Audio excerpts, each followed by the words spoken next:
Les migrations et l'économie sont les deux grands thèmes abordés ce lundi à Rome lors de la rencontre entre la présidente de la Commission européenne, Ursula von der Leyen, et la première ministre italienne d'extrême droite, Giorgia Meloni.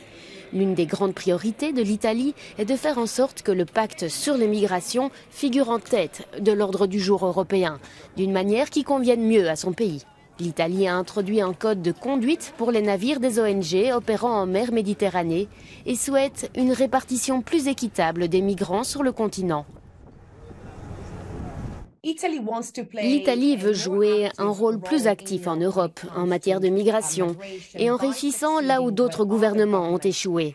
En d'autres termes, l'Italie veut qu'on se souvienne d'elle comme du pays qui a réussi à changer les choses une fois pour toutes. Autre sujet sur la table, le fonds de relance européen de l'Italie. Rome veut introduire des amendements au paquet qui a été signé par son prédécesseur Mario Draghi, afin de faire face aux défis économiques que la guerre en Ukraine a causés. En jeu, plus de 191 milliards d'euros.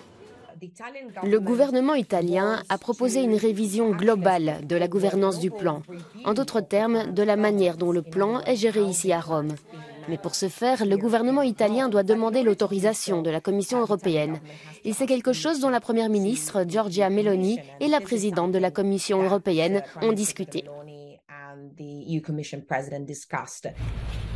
Pendant son séjour dans la capitale italienne, la présidente de la Commission européenne a également rendu hommage à l'ancien président du Parlement européen, David Sassoli, décédé l'année dernière à la même époque.